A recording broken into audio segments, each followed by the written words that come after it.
오늘 저는 여러분들과 함께 읽었던 성경을 가지고 그 신비로운 축복의 문을 여는 열쇠, 이런 제목으로 함께 말씀을 상고하겠습니다.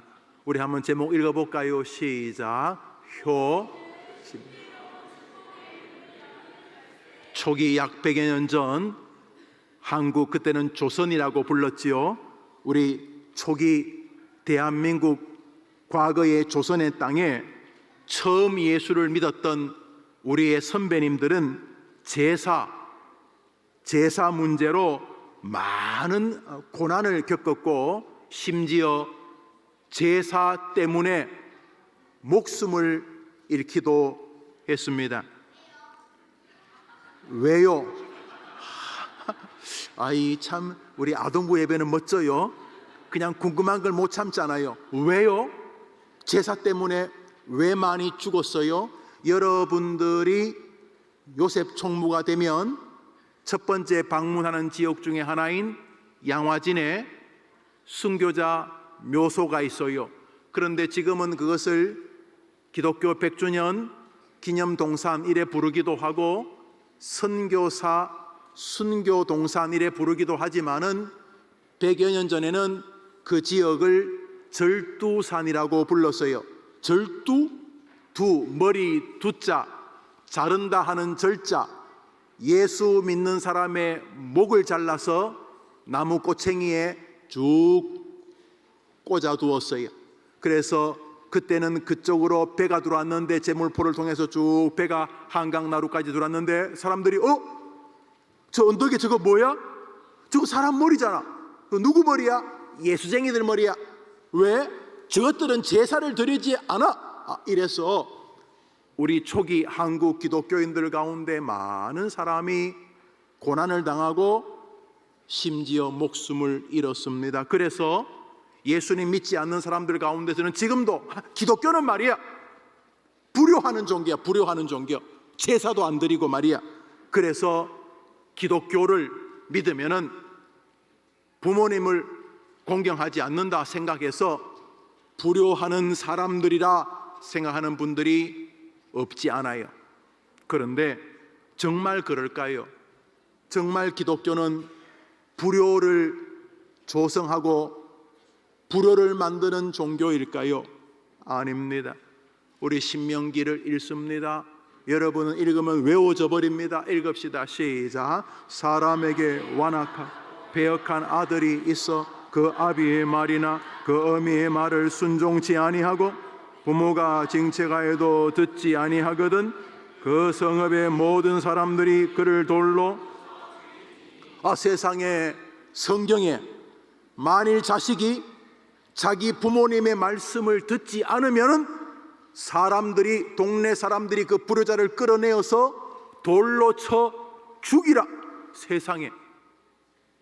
아니, 부모님 말 잘 들어야 되긴 하겠지만은 부모님 말을 어쩌다가 못 들을 수도 있을 텐데, 부모의 말을 순종하지 아니하고 부모의 말을 듣지 아니하거든 그 동네의 사람들이 가만히 지켜보다가 그 아이를 끌어내어서 돌로 쳐 죽일지니. 세상에.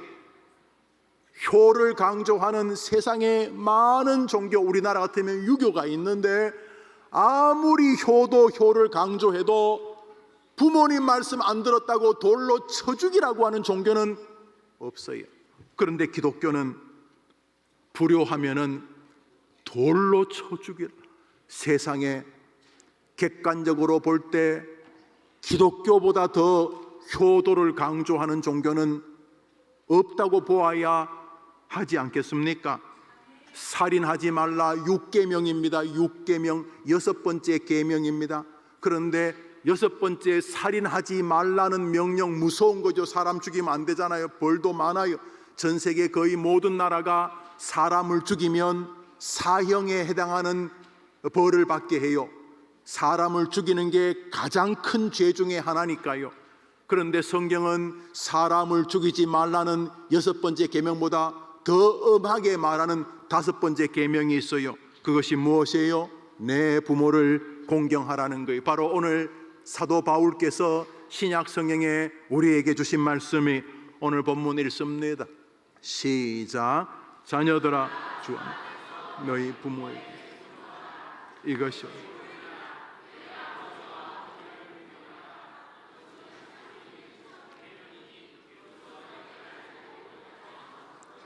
자녀들아 너희 부모에게 순종하라. 부모를 공경하라. 한번 따라합시다.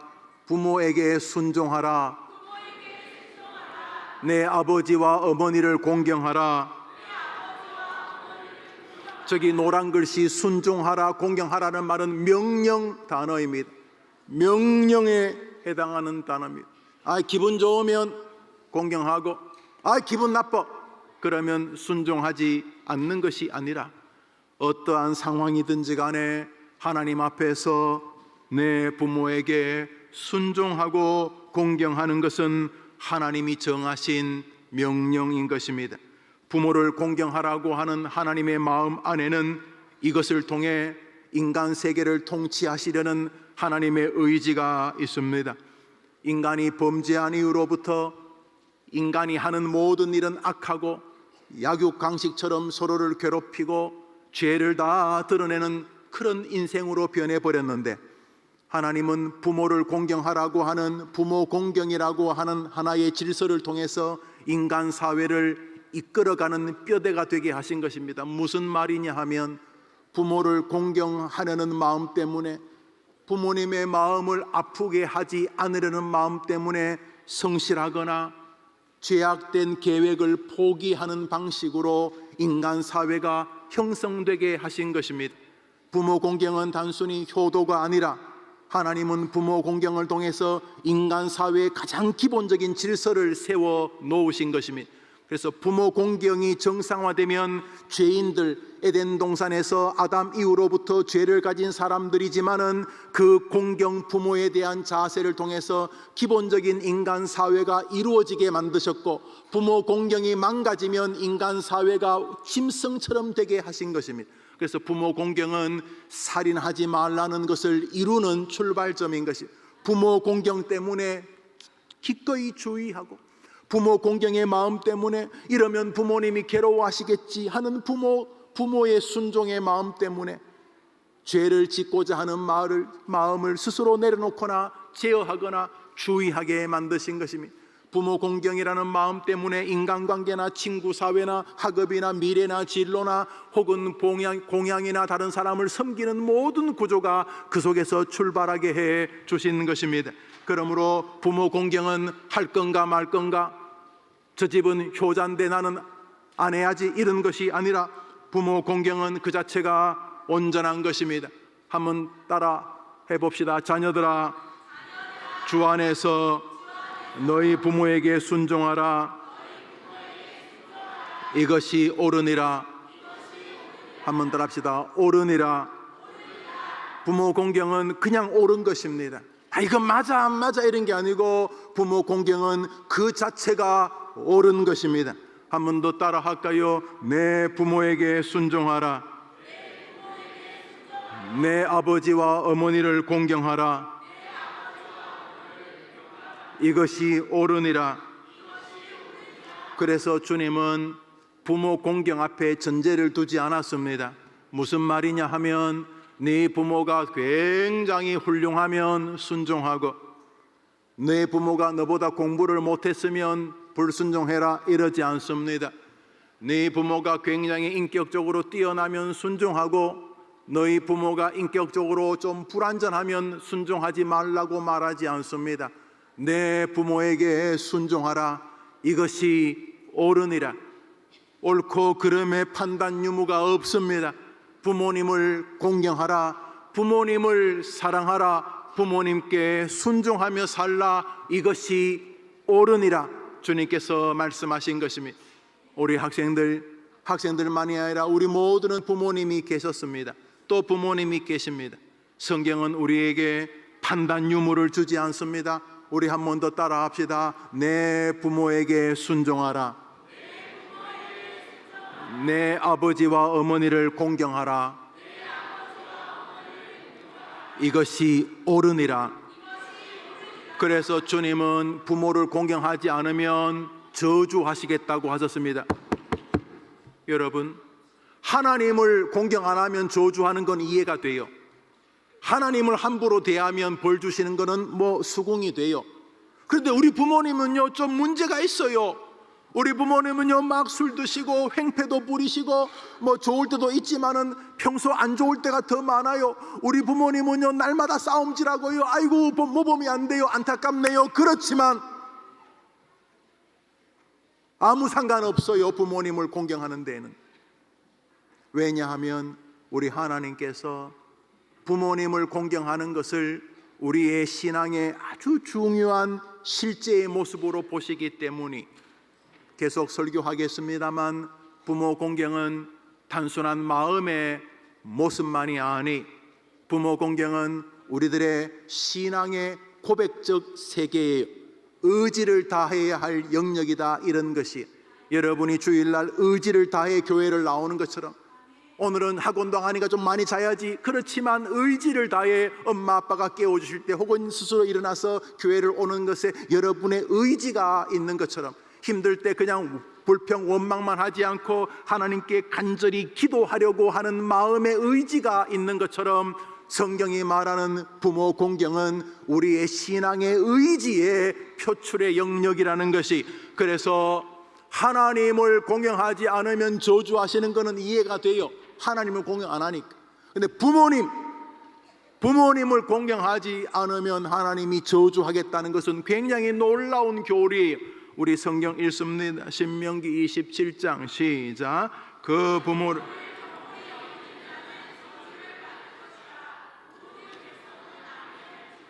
경홀히 여긴다는 말은 함부로 대하는 거예요. 무시하는 거예요. 하여튼 간에 부모님을 함부로 대하는 사람은 저주를 받을 것이라고 했으니 절대로 여기서 예외인 사람은 있을 수가 없어요. 여러분이 부모님을 함부로 대해도 복을 받는다면 성경이 틀린 거지. 틀릴까요, 성경이? 여러분이 뭐 대단한 사람이라고 여러분이 함부로 부모님을 대해도 성경이 틀릴까요?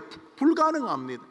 그러므로 부모님은 낳아주시고 길러주셨기 때문만이 아니라 하나님이 그렇게 말씀하시기 때문에 공경해야 될 대상인 것입니다.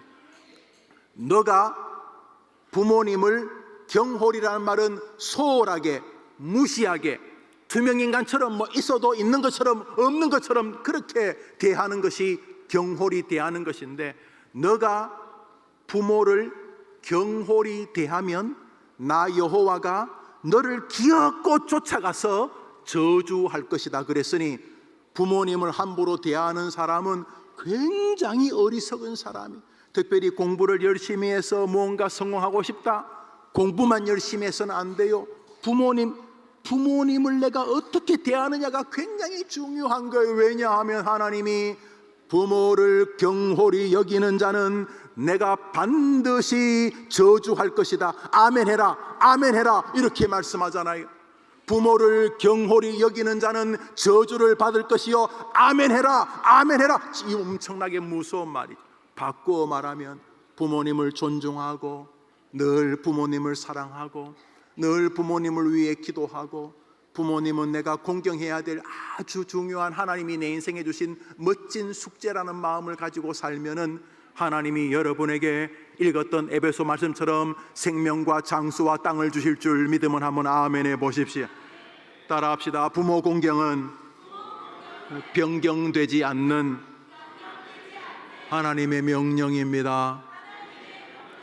여러분이 읽었던 성경 에베소서는 사도 바울이 기록한 신약 성경이고, 여러분이 읽었던 신명기는 모세가 기록한 구약 성경이, 신약 성경, 구약 성경, 구약 성경, 신약 성경 모두가 부모님을 공경하는 교리를 우리에게 말하고 있다는 것을 여러분이 잊으면 안 돼요. 구약 시절에도 부모를 공경하고 신약 시절에도 부모를 공경하라고 우리에게 말씀하시고, 지금은 안 공경해도 될까요? 불가능한 것입니다. 그러므로 어버이날을 맞아서, 어버이 주일을 맞아서 다시 한번, 효자 효녀이겠지만은 부모 공경은 단순히 인격적이거나 자녀됨의 문제만이 아니라 신학이구나, 이게 신학이구나. 아하, 부모님은 내 인생에 중요한 축복의 통로이시구나라는 것을 여러분이 기억하되, 먼저 부모 공경은 변경되지 않는 하나님의 명령이라는 사실을 오늘 성경 에베소서를 통해서 여러분이 보았습니다. 여러분은 약간만 집중하면 목사님의 설교를 통째로 외울 수 있어요. 심지어 설교한 목사님은 설교가 끝나면 또 다른 설교를 해야 되니 잊어버릴 수 있어도, 여러분 아동부 학생들은 약간, 많이도 아니고 약간만 집중하면 지금 읽었던 성경 구절은 말할 것도 없고, 목사님 설교 서론에서 결론까지 여러분 이걸 홀 센텐스 전체를 다 그냥 외울 수도 있어요. 여러분이 예배 시간에 집중하는 것은 너무도 큰 여러분의 인생의 축복이. 두 번째로 한번 따라합시다. 성경이 말씀하시는 부모 공경에는 반드시 상이 있다.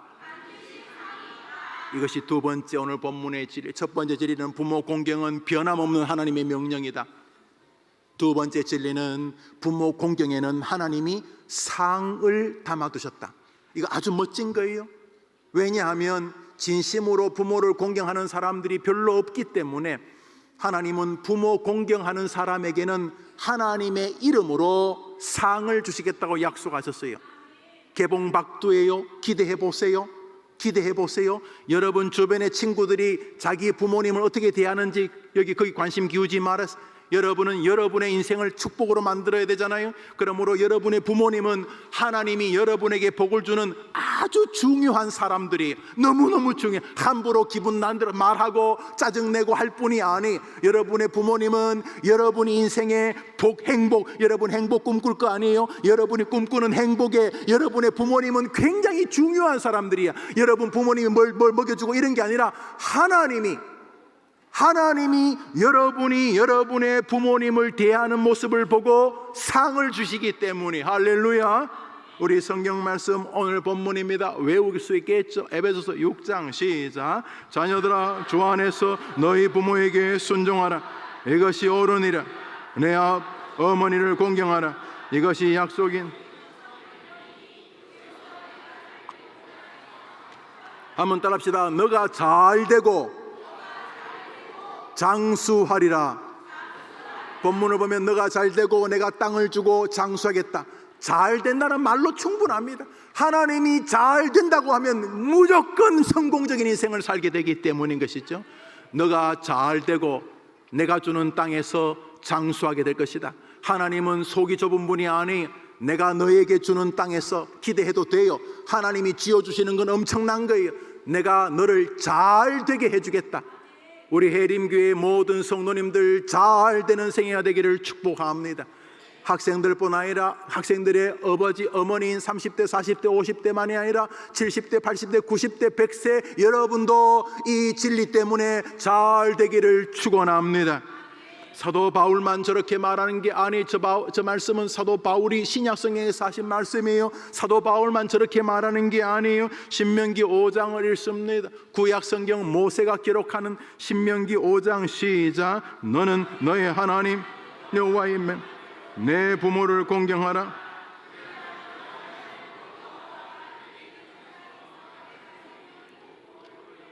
한번 따라합시다. 복을 누리리라. 하나님께서 내 부모를 공경하면, 그리하면 복을 주겠다. 저기 그리하면은 불신자에게까지도 통용되는 방식입니다. 부모를 공경하라. 그리하면 불신자조차에게도 복을 주시겠다. 이렇게 말씀하시죠. 그러니까 성도는 말할 것도 없겠죠.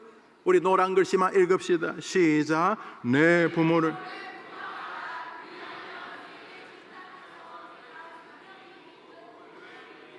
구약 성경에 룻기라는 성경이 있어요. 모압 여인, 아주 불쌍한 모압 여인, 남편도 죽고 아주 자식도 없는 불쌍한 여인이 다윗의 증조 할머니가 되고 예수님의 조상이 되는 아주 멋진 이야기. 우선 성경에 2명밖에 없어요. 여성 이름으로 기록된 성경 에스더서와 룻기. 그 룻기의 주인공 이 여인의 이야기가 나와요. 룻은 모압 사람이요. 모압 사람. 모압 뭐 이스라엘이나 모압이나 아니에요. 모압은요 아주 부끄러운 조상을 가지고 있는 민족이었어요. 모압은 근친상간, 여러분 잘 모를 거예요. 가족끼리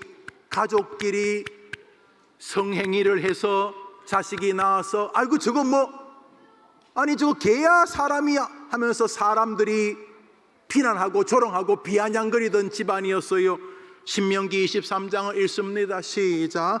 암몬 사람과 모압 사람은 여호와의 총회에 들어오지 못하리니 그들에게 속한 자는 10대뿐 아니라.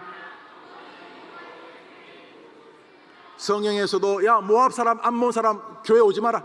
야 교회 오지 마. 더러운 것들. 더러운 것. 어디 저런 게 교회 오지 마. 성경에서 모압과 암몬 사람은 여호와의 총회 교회를 말하는 거예요. 들어오지 마라. 저리 가. 이렇게 무시받는 집안의 여성이었어요. 집안이 무시받아요. 사람들에게 무시받는 사람이에요. 혹시 그런 집안 없어요? 사람들이 무시하고 가문에서 무시하고 아이고 우리 집은 가난하고 못 배웠고 또 부모님도 뭐 좀 부족하고 할아버지 할머니 우리 집안은 정말 저주받은 집안이야. 그런 사람 없어요? 모압 집안 암몬 집안이 그래서 그 집의 여성인데 이 여성은 남편까지 죽었어요. 자식도 없어. 아이고 참 불쌍한 여인이. 이스라엘 여인들도 그 땅에 여성의 지위가 좀 부족했는데 이스라엘 여자도 아니고 모압 여자 사람들은 모압 사람을 사람 취급 안 했어. 그 모압 여인이 놀랍게도 다윗의 조상이 되고 신구약 성경에 기록하고 무엇보다 성경에 이름이 되었어요. 룻기서. 이 여인이 어떻게 하나님께 복을 받았는가? 룻기서 2장을 읽습니다. 시작. 보아스가 대답하여 가라되 내 남편이 죽은 후로 내가 시모에게 행한 모든 것. 룻기서의 보아스는 힘이 있는 자 이런 뜻인데 예수님의 상징자로 나와요. 이 룻이란 여자가 보아스를 만나고 인생이 변화되고 그로 인하여 자기의 자식 오벳을 낳고 오벳이 이삭을 낳고 이삭이 다윗을 낳는 장면이 나와요. 그래서 이 아름다운 여인의 인생이 축복으로 변하는데 그 하나님께서 보아스의 입을 통해서 뭐라고 하냐면 너의 남편이 죽은 다음에 너가 시모에게 시어머니에게 행한 효도를 내가 분명히 들었노라 그랬습니다. 한번 따라합시다. 효도는 인생을 축복으로 이끈다. 사랑하는 여러분, 그러므로 여러분의 부모, 시부모님 또는 장인어른, 장모님, 여튼간에 여러분의 할아버지, 할머니, 여러분의 외할아버지, 외할머니, 여러분의 인생을 살면서 여러분에게 주신 부모님들을 소중히 대하면 하나님께서 복을 주시는 것을 믿으시는 축복의 아침 되기를 축원합니다. 이것만 알아도 인생은요 행복해요. 부모님은 함부로 내가 짜증낼 사람이 아니에요. 이 부모님은 내게 뭐 밥을 주고 학비를 주고 나를 재워주고 길러주는 것도 고맙지만 문제는 부모님이 아니야. 부모님 뒤에 계신 분이야. 바로 하나님이 내가 부모님을 대하는 태도를 보고 우리에게 상상도 할 수 없는, 우리 부모님은 통로일 뿐이야. 부모님을 통해 하나님이 주시는 복은 하나님이 주시는데 문제는 부모님을 대하는 효의 자세. 여러분 모두에게 오늘 주신 성경 말씀 그대로 부모 공경에는 하나님의 상이 있다는 진리가 여러분의 것이 되기를 주님의 이름으로 축복합니다. 자, 그러면 알았어요 목사님, 뭐 성경이 그렇게 말하니까 제가 다시 마음을 잘 잡고 부모님에게 효도하는 마음을 가져보겠어요. 그런데 어떻게 하는 게 부모님을 공경하는 거예요? 어떻게 하는 것이 나의 삶을 축복으로 이끄는 효도예요? 우리 신명기 27장에 답이 나와요. 잘 읽어봅시다. 여러분 읽었으니까 외울 수 있어요. 두 번째 시작. 그 부모를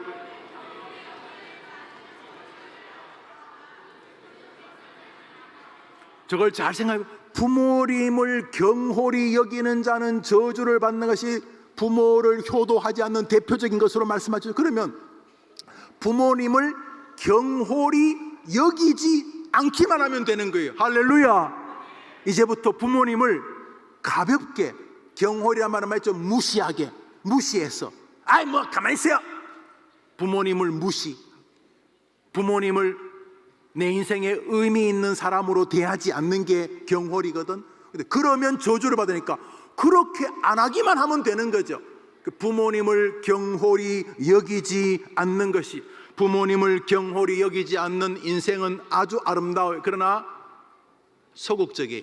그래서 먼저 여러분들이 부모님이 하고 대화를 할 때마다 아침에 일어나서 또 학교 갔다가 돌아와서 혹은 여러분의 인생의 삶을 진행하는 동안 부모님을 대할 때, 이거 부모님을 내가 경홀히 여기는 건가?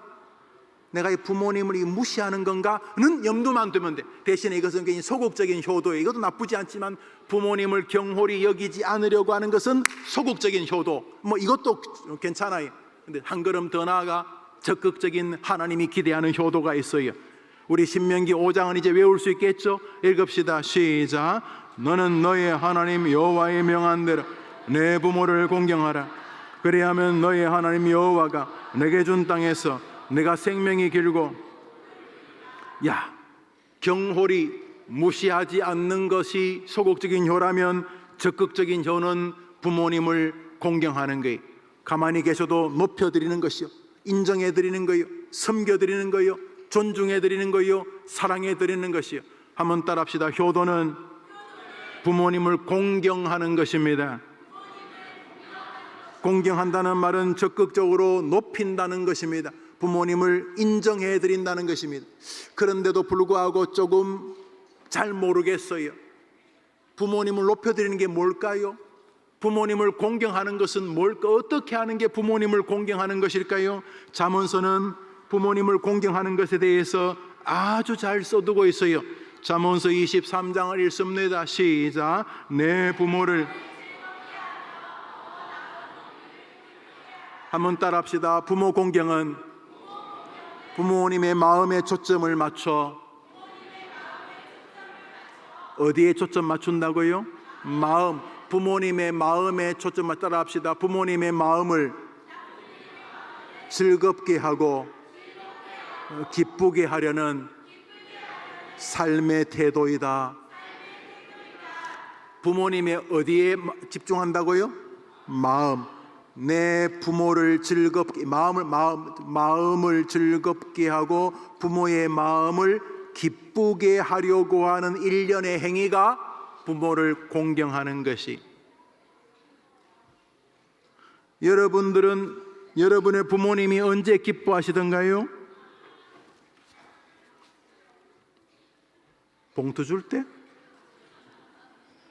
무엇이든 부모님의 마음을 기쁘게 하고 부모님의 마음이 즐거운 일을 염두에 두는 행위, 언어, 삶의 자세가 적극적인 공경의 모습이라는 것입니다. 그런 면에서 하나님 앞에 우리는 축복받을 수 있는 시간을 가지고 있습니다. 특별히 예배하는 어른들뿐 아니라 우리 아동부 학생들의 마음에 부모님의 마음을 조심히 생각해서 부모님의 마음을 함부로 대하지 않고 늘 내 마음, 내가 속상한 거, 내가 기쁜 거, 내가 짜증나는 거, 항상 자기 마음에 관심을 기울이는 이류 학생들과 달리 내 마음도 즐겁고 다치지 않기를 바라지만 나의 아빠 엄마의 마음도 기쁘시기를 바라서 무엇을 하든지 간에 내 마음이 즐겁고 내가 재밌고 내가 기쁜 것 이상으로 공부를 하든 놀러를 가든 어디를 친구 집에 방문하든 무엇을 하든지 간에 부모님의 마음이 즐겁고 기쁘기도 바라는, 부모님의 마음에 내 마음이 늘 있는, 그래서 하나님이 복을 주는 여러분 되기를 축복합니다. 혹시 어른들 가운데 아깝다 내가 어릴 때 저런 말씀을 들었더라면, 내가 어릴 때 성경을 좀 이해했더라면 내가 진짜 돌아가신 부모님에게 효도할 수 있을 텐데, 부모님이 다 돌아가셔서 저렇게 부모님을께 효도해서 하늘과 땅의 복을 받을 수 있는 기회가 사라졌다, 부모님이 다 돌아가셔서 너무 안타깝다, 이런 마음이 드신 분이 있습니까? 아닙니다. 아직 남겨진 부모님이 계십니다. 첫 번째로 여러분의 인생의 스승들입니다. 열왕기하 2장을 읽습니다. 읽읍시다. 시작. 엘리사가 보고 소리 지르되 내 아버지여 내 아버지여, 이스라엘의 병거와 그 마병이 하더니 스승 엘리야를 존중해서 제자 엘리사는 남입니다. 남인데 그 엘리야 스승님을 아버지라고 부릅니다. 여기 중요한 일이 있습니다. 하나님이 그게 뭐 아버지야 이렇게 말하지 않고 맞다는 것입니다. 여러분의 인생에 남겨진 스승, 여러분의 인생을 축복으로 만들 하나님의 아버지 어머니의 대리자인 것입니다. 우리 학생들도 마찬가지입니다.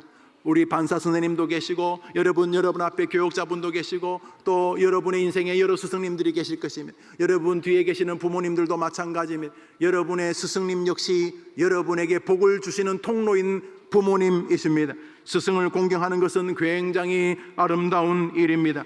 우리 학생들이 이 시대에 스승 공경이 많이 무너진 시대에 여러분이 인격적으로 인간적으로도 뿐만 아니라 하나님을 염두에 두기 때문에 하나님이 내가 스승님을 공경하는 것을 하나님이 부모를 공경하는 것과 동일하게 대하신다는 것을 믿고 부모 공경의 마음으로 남겨진 스승님들을 귀하게 공경하여서 이 땅에 여러분 앞에 있는 스승님을 공경함으로 하나님이 부모를 통해 주시는 복을 여러분의 인생에 받게 되기를 축원합니다. 또 하나, 저는 스승도 없어요. 뭐 그런 사람은 없겠지만 하나님은 우리에게 노인, 어른, 장자라고 나이가 많은 어른들을 부모의 대리자로 두심으로 우리가 우리 앞에 있는 노인들, 우리 앞에 있는 어른들을 공경함으로 부모 공경을 통해 받는 복을 동일하게 받도록 기회를 허락해 주셨습니다. 그래서 여러분 앞에 있는, 여러분 곁에 있는, 여러분 뒤에 계신 여러분의 연장자, 동네 할아버지, 할머니, 아빠, 엄마의 친구, 여튼간에 여러분이 어른이라고 생각하는 노인들을, 어른들을 공경하는 것 역시 성경은 부모 공경에 해당하는 복을 허락하십니다. 레위기 19장을 읽읍시다. 읽습니다. 시작. 너는 센 머리 앞에 일어서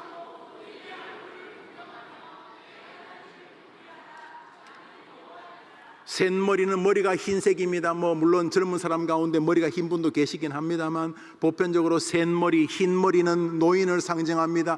노인 앞에 일어서라는 말은 공경하라는 것입니다. 너가 노인을 공경하면 내가 복을 주겠다는 말씀을 연장해 두신 것입니다. 한번 따라합시다. 어른들은 내가 복을 받게 되는 부모님과 같은 공경함으로 섬겨드려야 할 축복의 통로이다. 그런 면에서 노인 혹은 연장자를 공경하는 것은 아름다운 것입니다. 그래서 우리 교회는 노인을 공경하는 교회를 계속 꿈꾸고 있었고 지금도 그렇습니다. 아시다시피 해림교회 부임한 20여 년 전부터 지금까지 저는 해림교회에 와서 이렇게 크고 좋은 예배당을 건축할 생각을 우리 학생들 표현을 빌리면 1도 가지지 않았습니다. 저는 사실 교회를 부임하고 나서 예배당을 지을 생각을 해보지 않았습니다.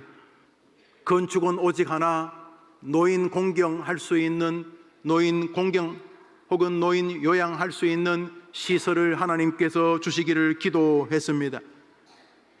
우리 현재 출석하고 또 현재 우리 성도님들의 부모님들이 아마도 1,500명, 2,000명은 되지 않겠습니까? 우리 해림의 성도들을 위해서, 그리고 우리 모두가 늙어가고 지금 많이 인생의 노년에 계신 분들을 위해서 하나님께, 하나님 우리가 노인을 섬길 수 있도록 우리 해림 노인 요양시설, 요양병원을 주십시오 기도했습니다. 그래서 하나님이 기도를 귀하게 들어주셨다고 생각을 합니다. 부임한 지 10여 년 뒤에 우리 해림교회 구성전과 크게 멀지 않은 곳에 땅을 하나님이 주셨습니다. 그래서 이제 400평 땅을 구입하고 해림 요양시설을 건립할 계획을 진행했습니다. 오직 노인 공경이라고 하는 이 아름다운 축복의 교리를 믿고 그랬습니다. 그렇지만 여러분 알다시피 노인 요양시설을 세우기에 땅을 구입했지만 그 다음부터 환경과 법이 계속 그것을 막았습니다. 하나의 법이 해결되면 새로운 환경에 어려움이 생기고 새로운 어려운 환경을 하나 정리하면 또 새로운 법이 제정되고, 그래서 굉장히 노인 요양시설을 세우는 것이 쉽지가 않았습니다. 그렇게 기도하던 즈음에 우리 교회 한 권사님, 지금은 우리 교회 권사님 대신 부동산을 잘 하시는 우리 차 권사님께서 참 통해서 어떤 스님을 만나게 되었습니다. 이게 지금부터 웃기고도 재미난 이야기예요. 이 노인 공경에 관한 이야기니까. 스님이 저를 딱 만나더니, 목사님, 제가 가진 땅을 가지고 구입하셔서 그 땅에 교회를 세우십시오, 이렇게 말씀을 하시는 겁니다. 저는 교회를 세울 생각이 없었고 노인 요양시설을 세울 것만 기도하고 있었는데, 우리 해림교회 노인들과 그분들의 후손들이 복되게 하늘나라를 갈 수 있는 정말 아름다운 해림 노인시설을 세워서 어릴 때부터 해림교회에 계시다가 돌아가실 때도 해림교회 안에서 돌아가는 그런 것을 꿈꾸고 있었는데, 갑자기 스님이 절터를 빨리 사가지고 자기한테 사가지고 교회를 지으라는 거예요. 그래서 제가 주저하니까 스님이 저한테, 아니 어떻게 그렇게 믿음이 없으세요? 그러신 스님 그러고 빨리 해림교회가 안 사면 조계종 본사에 팔 거라고 막 협박을 하시는, 빨리 예배당을 지으라고.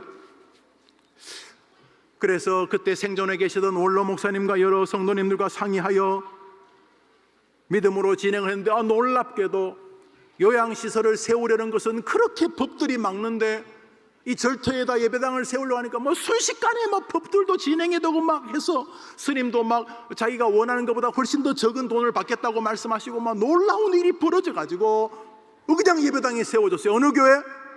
해림교회. 저는 정말로 이렇게 큰 예배당에서 목회를 할 줄을 몰랐고, 할 목사도 아니라고 생각을 했고, 지금도 그렇습니다. 그런데 이렇게 예배당이 세워졌습니다. 그럼 제 마음에, 나는 이제 예배당을 이제 지었으니까 요양시설은 이제 포기해야 되는 건가? 라고 생각을 하고 있었는데, 아닙니다. 제 마음에 요양시설에 대한 노인들을 위한 이 마음이 사라지지가 않았어요. 그래서 우리는 예배당을 지을 때부터 이 예배당은 노인 요양시설을 세우는 과정에 있습니다. 이 예배당이 우리 목적이 아니고, 예배당도 세워서 주님을 섬겨야 되겠지만, 우리는 우리 노인들이 해림교회 은혜 안에서 함께 노년을 지나다가 함께 그 좋은 시설에서 하늘나라 가는 것을 기도하고 있어서, 우리가 요양시설을 염두에 두고 예배당을 지으며 비전 헌금이라고 이렇게 부르면서 헌금을 했었습니다. 그래서 마음에 하나님께서 은혜를 주시기를 기도했습니다. 예배당을 새로 세우고 나서 무척이나 많은 새로운 성도들을 하나님이 보내주신 것을 보면서 제 마음에, 하나님의 계획은 다른 방식이 있으시구나. 기존에 있는 해림의 성도들만이 아니라 더 많은 성도들이 함께 그 은혜와 그 혜택을 누리고, 그리고 함께 사랑의 동력을 하기를 원하시는구나, 그런 마음을 가지게 되었습니다. 이곳으로 예배당을 짓고 얼마 뒤였습니다. 어느 날 한 연세든 성도님이 신방을 요청하셨습니다. 목사님, 신방 좀 오시오. 그래서 제가 신방을 갔습니다.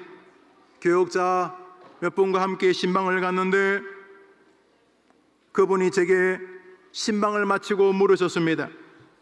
목사님, 집 없지요? 이렇게 물으셨습니다.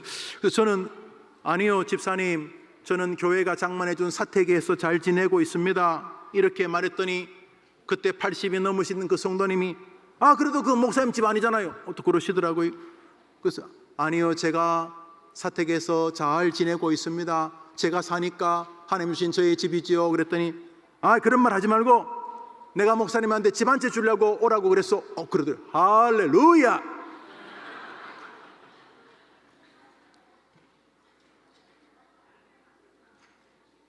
그때 제가 짧은 순간 기도하면서 제 마음에 주시는 것은, 제가 지금 충분히 교회에서 주신 사택에서 믿음 생활 잘하며 잘 지내고 있는데, 지금 당장 집이 두 채가 있을 이유가 없다는 생각이 들었습니다. 그래서 제가 그렇게 말했습니다. 집사님, 저는 지금 너무 잘 살고 있습니다. 제게 집을 안 주셔도 됩니다. 저는 저의 삶은 교회가 지켜주고 책임지는 것이 옳다고 생각하고 지금도 그렇게 은혜 가운데 있으니, 집사님 그것을 더 좋은 곳에 쓰시기를 바랍니다, 이렇게 말씀을 드렸습니다. 그랬더니 그 어른이 갑자기 소리를 버럭 지르면서, 아니 준다는데도 그래! 그러시더라고요. 그리고 웃으면서 헤어졌습니다. 그리고 약 6개월이 지난 뒤에 그 성도님이 제게 주시겠다는 집에 수십 배가 더 큰 1300여 평의 땅을 우리 교회에 기증해 주셨습니다. 할렐루야. 그때 제 마음에 하나님이 노인들을 위한 시설 세우는 것을 기뻐하시는구나 하는 생각이 들었습니다. 왜냐하면 백발을 공경하는 것은 하나님이 자기를 공경하는 것이라고 인정하시기 때문입니다. 그래서 우리 해림교회는 계속 해림 성전 건축과 함께 노인 요양시설 건립을 위하여 비전 헌금을 하고 있습니다. 지금까지 작정하시고 완불해 주신 분들 정말 감사합니다. 저희 가정도 20평을 작정했는데 완불해서 얼마나 기쁜지 모릅니다. 그리고 작정했고 지금 완불해 가는 과정에 계신 분들도 감사합니다. 그러나 해림교회가 다 세워진 다음에 등록하셔서 건축 끝났구나 생각하시는 성도님이 계신다면 저희 가정처럼, 아니 많은 가정처럼 아버지, 어머니, 아들, 딸 이름으로 우리 해림 성전과 우리들과 우리 부모님, 그리고 우리들이 결국 가게 될, 저도 하나님이 요양시설을 주신다면 그곳에서 하나님을 만날 생각입니다. 노인 요양시설을 건립하는 비전헌금에 가족들 모두가 동참해 주시기를 바랍니다. 우리 교회에 연장자들이 많습니다. 생명처럼 교회를 사랑하시는 최소순 권사님 99세, 늘 교회를 그리워하지만 몸이 불편해서 요양실에 계시는 이화순 권사님 103세, 우리도 곧 그 연세가 되어질 것입니다. 그분들은 지금 너무너무 교회를 사랑하지만 우리 교회와 멀리 떨어진 요양시설에 계십니다. 여러분, 오늘 잠시 설교를 하는 어버이 주일날 여러분의 마음에 하나님이 감동을 주셔서 우리 해림교회 전체가 노인을 공경하는 교회가 되도록 동력해 주시기를 바랍니다. 말씀을 맺으면서 하나님이 효를 강조하시는 것은 우리를 위한 복이라는 것을 알 수가 있습니다. 이런 것입니다. 자, 목사님 보세요. 웨스트민스터 신조에 의하면 하나님은 부모 공경을 통해서 육신의 부모도 공경하면 복을 받는다면 참 부모이신 하나님을 공경하면 얼마나 복을 받겠느냐, 이걸 알려주시기 위함인 것입니다. 생각해 보십시오. 우리 부모님이 훌륭하지만 완벽한 건 아니에요. 그렇지만 육신의 부모님을 공경해도 하나님이 이렇게 복을 주신다면 완벽한 부모이신 하나님 아버지, 우리의 참 부모를 공경하면 얼마나 많은 복을 주시겠냐는 거예요. 엘리사가 스승 엘리야를 공경해도 복을 받는데, 갑절에 은혜 주신데, 진짜 스승이신 우리 주님을 공경하면 얼마나 복을 받겠냐는 거예요. 백발 셋머리 노인을 공경해도 복을 받는데, 아니 노인 정도가 아니라 하나님의 나이가 영원한 세계에서 최고 고령자이신 연장자이신 하나님 아버지를 공경하면 얼마나 복을 받겠냐는 것이, 우리 해림교회 어린아이로부터 어른까지, 그리고 인생 노년에서 자신의 죽음의 끝이 어떻게 될지를 믿음으로 기도하고 있는 우리 많은 노인들을 위하여 우리 해림교회가 노인 요양시설은 세워서 돈 안 돼요. 노인 요양시설은 그거 돈 되는 단체가 아니에요. 어쩌면 교회가 더 많이 지원해야 돼요. 그래요. 그래서 우리 해림교회가 요양시설을 잘 세웠어. 해림교회는 요람에서 무덤까지, 그리고 저 교회는 정말 믿음 안에서 살다가 믿음 안에서 죽을 수 있다. 나는 죽을 때 해림교회 요양 그곳에 가서 하늘나라 갈 것이다. 이렇게 되어져서 교회 전체가 어른을 공경하는 교회되는 아름다운 은혜가 여러분들에게 있게 되기를 바라는 것입니다. 우리 어린이들도 노인 요양시설을 위하여 헌금하세요. 비전헌금 부모님한테 빌려달라고 하세요. 저도 한 평 하고 싶다고 하세요. 그래서 여러분들이 목사님 나이가 되었으면 목사님 그 병원에 있거나 하늘나라 가 있겠지만은, 하나님께서 그 시설에 있거나 하늘나라 가겠지만은, 여러분이 해림 식구인 것이 기쁘고, 다른 건 몰라도 해림교회가 대한민국 제일 큰 교회는 아니어도 해림교회가 노인과 어른을 공경하는 것은 최고의 교회다. 이렇게 되어지기를 주님의 이름으로 축복합니다. 기도합시다. 구주 예수님의 은혜와 하나님의 사랑과 성령의 교통하심이 내 부모를, 내 스승을, 노인을 공경하라, 그리하면 복을 받으리라 하신 이 말씀 그대로 믿고 그 일을 삶에서, 자신의 가정에서, 그리고 해림교회에서 함께 이루어가기로 또 한 번 기도하고 소원하고 헌신하기를 다짐하는 하나님의 백성들을 위해 영원토록 함께 있을지어다. 아멘.